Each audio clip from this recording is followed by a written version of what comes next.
Perkenalkan, nama saya Nadia Fitri Ramadhani, NIM 2901778, Prodi Akuntansi, dosen pengampu Bapak Loma Iskandar STMN. Di sini saya akan menjelaskan mata kuliah kewirausahaan, buat business plan untuk nilai UTS. Latar belakang Jepara sebagai kota ukir, membuat budaya ukir ini menarik hingga sampai ke mancanegara.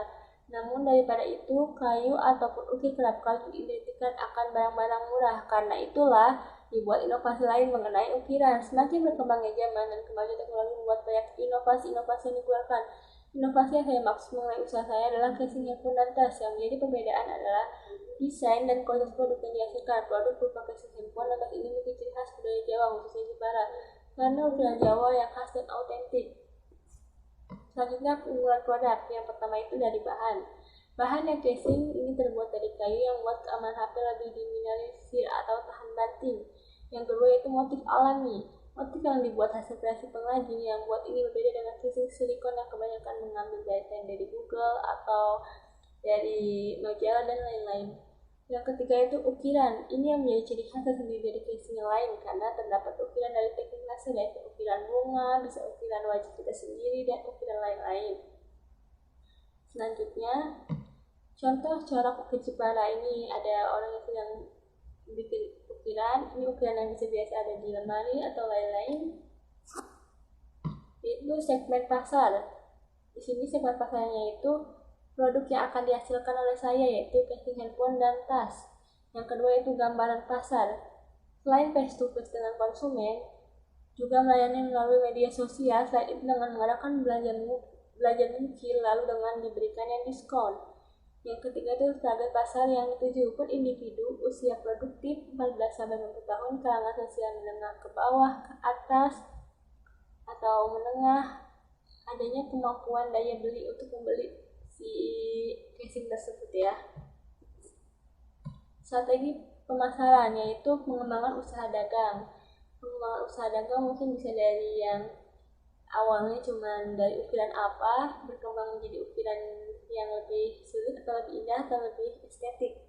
Yaitu yang kedua yaitu pengembangan wilayah pemasaran. Nah, misalnya yang tadinya cuma dari daerah desa bisa berkembang ke kota, bisa berkembang ke provinsi, luar kota, atau ke luar negeri. Itu ketiga kegiatan promosi. Kegiatan promosi bisa dilakukan di sosial media. Yang keempat itu strategi penetapan harga. Itu dilakukan dengan cara dilihat dari hasil kita melakukan pemilihan kayu dan lain-lain. Analisis produksi, yaitu kita pertama pilih dulu kayu yang sesuai untuk produksi ya, bisa dari kayu jati, kayu mahoni, dan kayu yang lain-lain yang bisa digunakan sebagai casing handphone. Yang kedua itu membentuk kayu menjadi yang diinginkan, dan gabungan tersebut dapat menjadi sebuah produk yang kita inginkan, yaitu casing dan tas. Selanjutnya, alat-alat yang digunakan untuk membuat casing handphone secara otodidak. Pertama itu kayu, yang kedua kertas dan alat tulis untuk menggambar bentuk handphone, yang ketiga alat memotong kayu, keempat lem kayu, kelima pelitur. Proses produksi. Pertama-tama buatlah sketsa bentuk handphone kamu pada kertas, masuk lubang-lubang seperti kamera, tombol kunci, serta tombol volume. Kedua, potonglah kayu untuk membuat bagian alas case handphone. Untuk ukurannya lebih silakan sedikit sisi pada kanan kiri, serta bawah atas pada sisi pada kanan kiri, serta bawah atas pada proses pemotongan. Hal ini bertujuan untuk menambahkan kayu pada sisi kanan kiri maupun atas bawah, maupun kamu bisa menyesuaikan dengan model yang diinginkan. Potong juga kayu untuk melindungi sisi kanan kiri dan bawah atas. Pastikan ukurannya sesuai ya. Lakukan proses pengeleman potongan-potongan kayu tersebut. Pada tahap ini, kamu bisa meletakkan handphone di dalam case handphone tersebut untuk memastikan ukuran potongan kayu sudah tepat. Yaitu diamkan case handphone tersebut dalam beberapa jam agar melekat dengan kuat. Lakukan pemotongan pada kayu yang berlebih serta lubangi bagian-bagian yang harus terbuka. Yang ketiga, lakukan finishing kayu menggunakan pelitur agar keseimbangan kayu semakin terlihat keindahannya.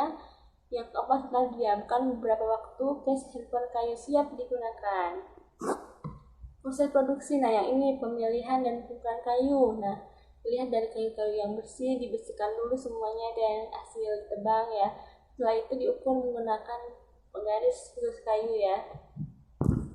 Selanjutnya perataan kayu dengan diserut. Selanjutnya lagi pengeboran atau pemberian lubang. Selanjutnya pengukiran kayu, bisa digunakan dengan laser. Selanjutnya finishing ini biasanya menggunakan plitur. Selanjutnya rencana pengembangan usaha, yaitu pertama strategi pemasaran, mengenali konsumen, melakukan promosi, memilih lokasi yang strategis, menggunakan internet marketing, dan menjalin hubungan yang baik dengan konsumen. Yang kedua yaitu strategi produksi, adanya kualitas dari proses produksi yang menghasilkan produk yang memuaskan dan penelitian yang tinggi. Yang ketiga strategi organisasi atau SDM, pendekatan strategi pengolahan karyawan yang komprehensif untuk mengidentifikasi, mengevakuasi, mengembangkan diri, dan mengalokasikan SDM yang bertalenta untuk membantu pencapaian kinerja terbaik. Yang keempat, strategi keuangan, membuat laporan arus kas, menghindari uang yang tersimpan di karyawan, melakukan cek suku secara berkala, dan membuat pembukuan dengan fisik. Selanjutnya itu analisis keuangan. Nah, kita bisa lihat jenis kayu jati harganya sekitar 150 juta jika kita beli 20 pieces. Kayu mahoni harganya 1.100.000, kita beli 20 pieces 22 juta. Kayu ebony harga 900.000, kita beli 20 pieces 18 juta. Kayu cendana harga 3.500, kita beli 20 pieces harga 70 juta. Kayu basa harganya 4 juta, kita beli 20 pieces 80 juta. Yang keempat yaitu kayu pinus harga 2 juta, kita beli 20 hingga 40 juta. Kurang lebih modal untuk kayunya saja itu 300 juta, mesinnya sekitar 55 juta, barang-barang pendukungnya sekitar 20 juta, penyewaan gedung 8.500, gaji karyawan 2,5 juta, jumlahnya 85 juta. Selanjutnya analisis dampak dan risiko usaha, dampak terhadap masyarakat sekitar, dampak pemasaran, dampak produksi teknologi, dan dampak organisasi SDM. Yang kedua yaitu dampak terhadap lingkungan, bisa terjadi dalam produksi atau teknologi, atau limbahnya terjadi sampah. Yang ketiga itu analisis risiko usaha, adanya penipuan, kurang kepercayaan dari konsumen, proses produksi yang rumit, kayu memiliki kurangan, adanya kesulitan pada kayu. Yang keempat yaitu antisipasi risiko usaha, penerapan strategi pemasaran yang berkala dengan kayu yang berkualitas, strategi produksi yang tepat. Selanjutnya itu analisis lingkungan bisnis atau SWOT. Pertama itu strength, kekuatan, kualitas produknya harus tinggi, keunggulan desainnya, produknya berbeda, memiliki pelanggan tetap, memiliki tenaga kerja ahli. Yang kedua itu kelemahan atau weakness, keterbatasan promosi, bukan jumlah modal yang besar, jalur aksesnya kurang memadai, kurangnya efisiensi waktu.